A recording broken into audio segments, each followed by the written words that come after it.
Hey again, everyone. It's Mike and David back again for week 9 of the JinbuPal 90-day case study. If you're just joining in with us and you haven't seen any of the other videos in the series, feel free to check out the first video in the series in the link in the top right corner or in the video description below. But basically, David and I have built this JinbuPal app, and David's done all the actual coding and building of it, and he's been using it to learn Mandarin Chinese. So we're following along each week to see David's progress using the app to kind of give you an idea what your experience must be like, and to also experience it for ourselves because this is brand new and we're really excited about it. So yeah, let's turn it over to David and see how things have been going this week. Hey, Michael, how's it going? It was another good week. Let me just go ahead and share my screen and show my progress.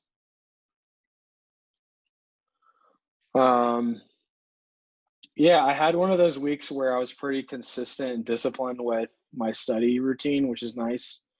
I think I might have missed one day, but other than that, was waking up every morning. I've stuck to kind of my new routine of just diving headfirst into reading. So the first thing I do is I go to, New York Times or a different website and pull up an article and start trying to like tackle the different paragraphs. And then I'll have JinbuPal open. And if there are any characters that I don't know or characters that I don't know the tone for yet, I'll go back and learn those.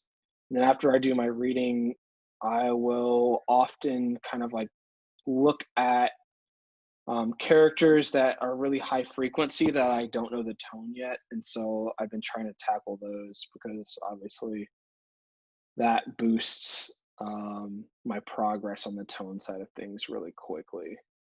Yeah.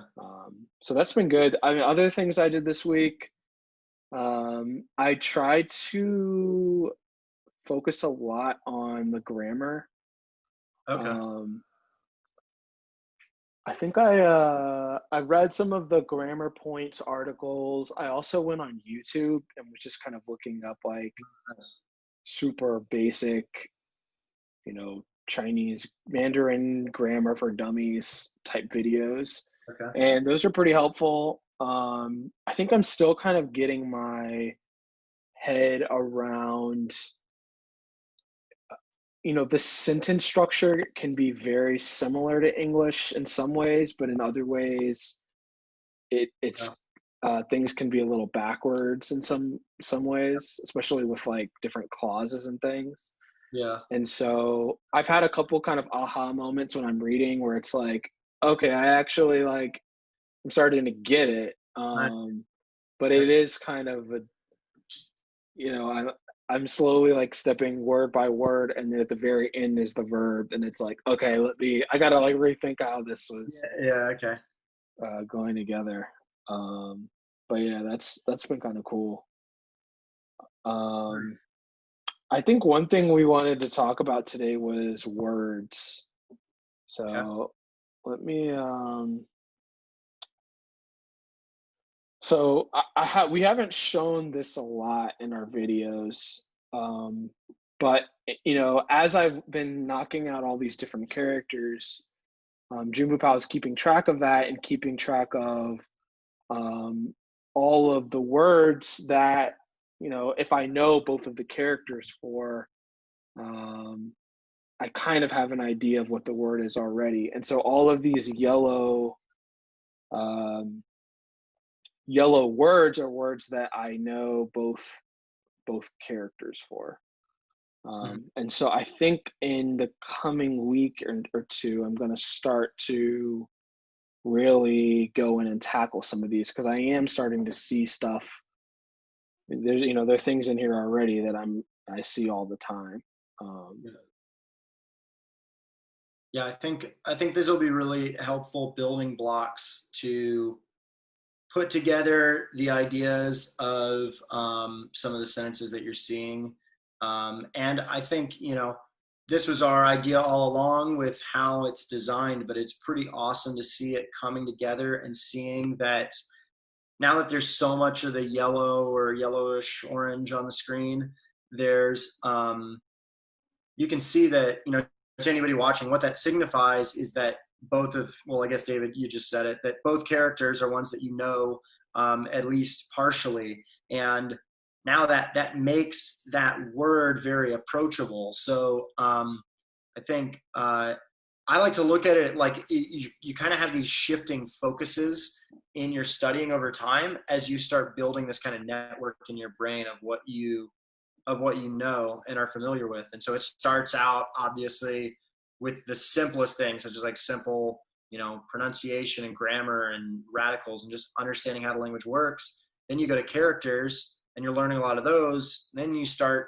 doing a little bit of reading and you come back and study more of the grammar, maybe do a little bit more of the words. But I think that, you'll probably soon get to a point where you're doing a lot of these words, and now your default when you open the app is you're going to want to go to the words tab because you're trying to do reading, and words is what you're really encountering. But the only reason that those words are approachable is because you went and looked at the characters to begin with. So it's kind of like, you're going step by step and you'll get there eventually. And then, once you go in that words tab, you might complete a bunch of the ones that were already in yellow there, and then see some other ones that are really, really high frequency words, but maybe one of the two characters in there is not as high frequency. And so then you might enter that word on the words tab and then go into the sub select kind of methods to go into the other note card or flashcard for the other character that you don't know. And so now it's kind of like your default is looking at words, but then you go back to the characters tab to help support that as well as review.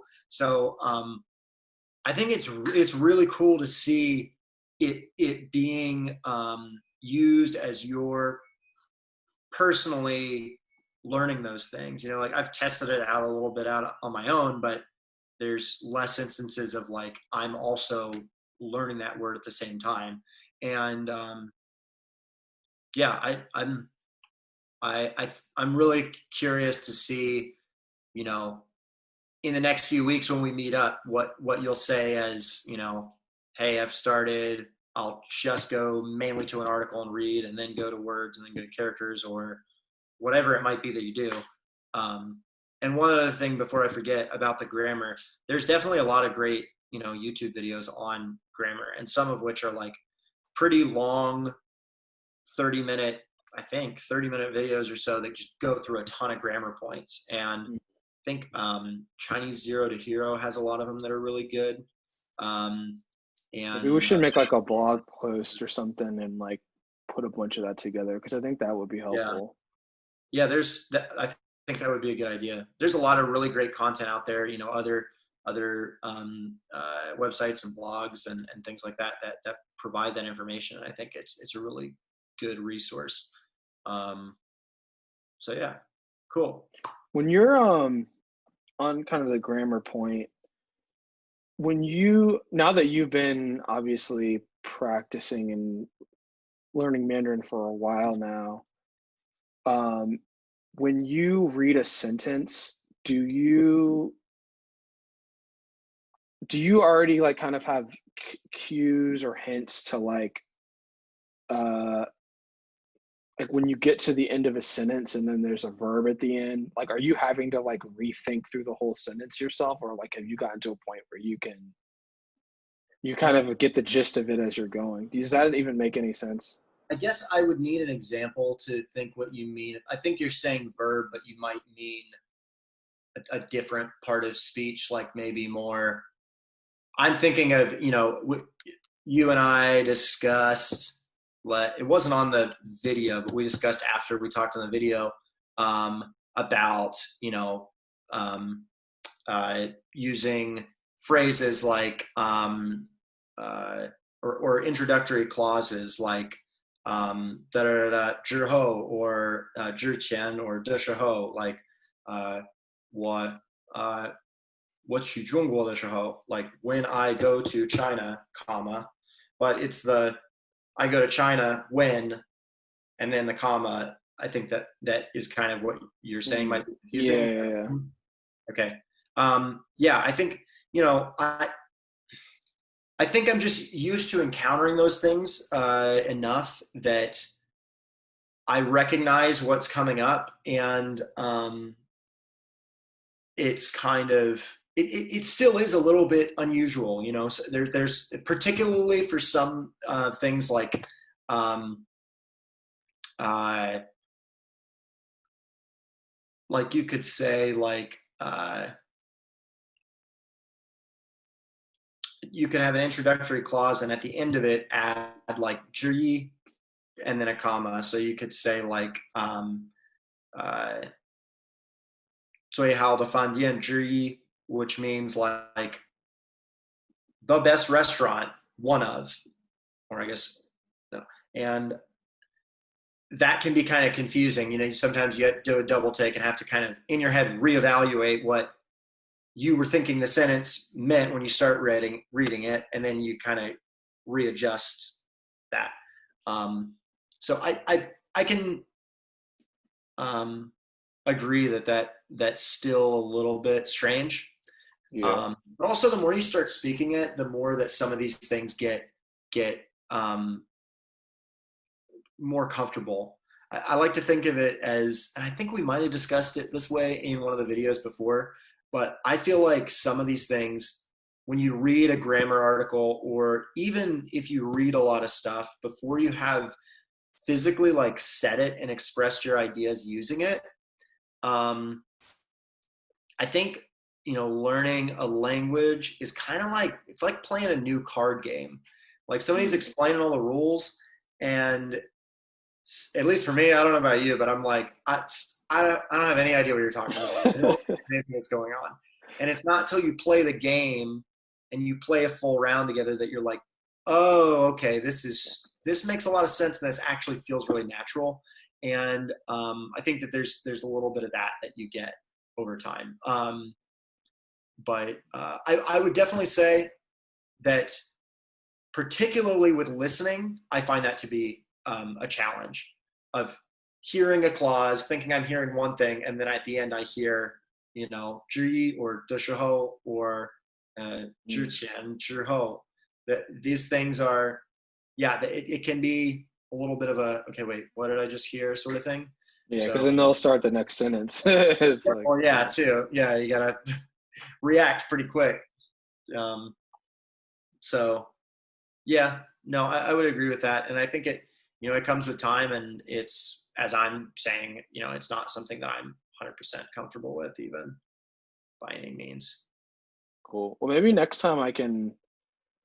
This week I'll kind of mark down any sentences that I see that I have like questions on, or just interesting little things, and I can bring those to the next video maybe. Yeah, I think that'd be a good idea. Like just copy to a, you know, Word document, Yeah. anything where maybe if you have an aha moment, or you look at it and you're just like, you look at the translation, it's like, I can't understand at all how this makes sense. But yeah. Okay, cool. Well, yeah, you got anything else for today? I think Cool. that's it for this week. Yeah, just moving on at a good clip, and really ready to like start tackling a lot of these words. So Yeah, that's exciting. All right, cool. Well, so yeah, to anyone watching, like I said, check out the rest of the series if you want to see David's progress from day one, before he learned a single character, and see how much progress he's made now, even just in 9 weeks, which, you know, I think is incredibly impressive.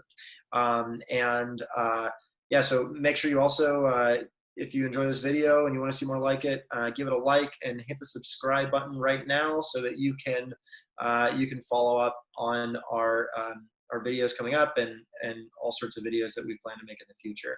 And make sure to head over to our website, JinbuPal.com, where we have tons of other blog posts to supplement everything that you'll see on this channel, as well as JinbuPal.com will be where you can sign up for the app once it's public and set up an account. So thanks everybody for joining, and always good talking with you, David. And we'll meet next week.